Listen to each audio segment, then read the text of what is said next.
আমাদের কাছে ভালো লাগে না, ভালো লাগে না। চাচা আবু তালিব ডাক দিয়ে বলে, এ আমার কাফেরার মানুষ শোনে না, যিনি আজকে এই উপরে উটের উপরে বসে আছে তিনি আর কেউ নাই, তিনার বাবা নাই দুনিয়ার জমিনে, তিনার মা নাই দুনিয়ার জমিনে, তিনার দাদু নাই দুনিয়ার জমিনে। আর নবী মুস্তাফার মাথার উপরে মেঘে এসে ছায়া করে। বলেন সুবহানাল্লাহ। অনেক লম্বা ঘটনা, আমি তাড়াতাড়ি শেষ করার চেষ্টা করতেছি। নবী মুস্তাফা চলে যাচ্ছে বাবা উটের উপরে চড়ে, সামনে একটা জঙ্গল আছে, জঙ্গলে বাবা যখন নবী মুস্তাফা পৌঁছে গেল, জঙ্গলের এক সারি বাঘ নবীজির খুশবুতে সামনে চলে এসেছে। কাফেলার মানুষ বাবা তত্তর করে হালতে লেগেছেন।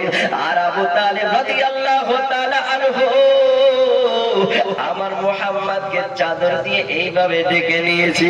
কেন ডাকলেন জানেন? কারণ নবী মুস্তাফার জানে কোনো ক্ষতি না হয়। এইরকম ভাবে চাদর দিয়ে যখন ঘিরে নিল নবী মুস্তাফার কদম মুবারক দেখা যায়। বাঘ এসে চুমু দেয় আর সায় লাইন হয়ে দাঁড়িয়ে যায়। বাঘ এসে চুমু দেয়, লাইন হয়ে দাঁড়ায়। চাচা আবু তালিব বলে, ব্যাপারটা বুঝতে পারলাম না, এ বাঘ তুমি কেন নবীর কদম বসি করে? আল্লাহর কাছে বাঘ ডাকে, রব্বুল আলামিন আজকে আপনি আমার জবানটা খুলে দিন, আমি নবী মুস্তাফার কিছু তারিফ করতে চাই। বাঘের জবানটা আমার আল্লাহ খুলে দিল রে যুবক। বাঘ ডাক দিয়ে বলতেছে, আবু তালিব শুনে নাও, ইনি আর কেউ নাই, ইনি হলেন নবীদের নবী, ইনি হলেন জান্নাতের নবী, ইনি হলেন জিন্দা নবী, ইনি হলেন সবার কমান্ডার, ইনি হলেন জান্নাতের সরদার। হে আবু তালিব, ইনি হলেন আখিরি জামানার নবী গো।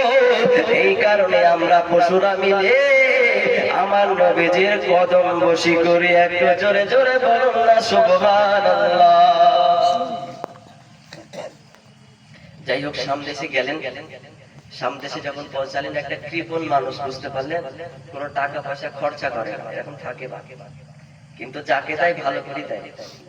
তো যখন নবী মুস্তাফার এত নুরানি চেহারা নিয়ে সেই সামদেশে যাওয়ার আগে একটা কিতাবের মধ্যে দেখলাম, খেয়াল আসছে না, ওখানে গিয়ে সে গ্রামটার মধ্যে রেস্ট দিলেন। তো সেই কাফেলার কৃপণ মানুষ দেখলেন যে নবীর নূরের এত সুন্দর চেহারা, উটের উপর বসে আছে, মাথার উপরে মেঘের ছায়া করে। তো সেই কাফেলার ব্যক্তিকে দাওয়াত দিলেন কৃপণ মানুষ, যে তাদেরকে আমি খেতে দেবো, নিয়ে আসি।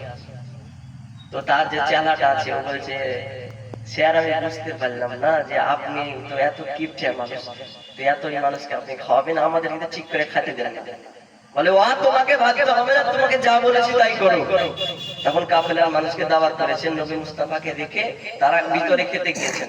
আর সেই কৃপণ রাহিব বাবা আবু তালিবকে বলতেছে যে আমি তো আপনাদেরকে দাওয়াত করলাম অত সুন্দর মুহাম্মদকে দেখার জন্য, আমার কাছে পাওয়ার জন্য, তাকে নিয়ে আসুন, নাহলে খেতে দেবো না। নবী মুস্তাফাকে আনলেন, লম্বা ঘটনা। নবী মুস্তাফাকে আনার পরে বলে, পার্সোনাল কিছু কথা বলতে চাই। নবীজির আমার 10 বছর। তখন একটা ঘরে নিয়ে গেলেন এবং আশেপাশে ঘুরতেছেন নবীর পাশে। কিন্তু রাহমাতাল লিল আলামিন গায়েবের সংবাদ দেনে বলেন, নবী আমার বুঝতে পেরে গেছি তো মোহরে নবুয়তে চুমু দেওয়ার জন্যই করেছে। মোহরে নবুয়তটা কি?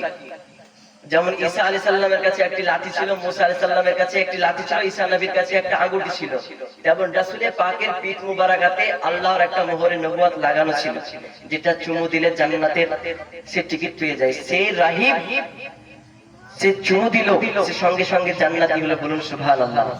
সে বলে, আমি তাওরাতের পণ্ডিত, আমি পড়েছি যে নবী মুস্তাফা যিনি হবে তার পিঠে মুবারাকাতে মোহরে নবুয়ত লাগানো থাকবে। সেই রাহিব বলে, আবু তালিব আপনাকে সামদেশে যেতে হবে না, আপনি আবার ঘুরে মক্কাতে যান।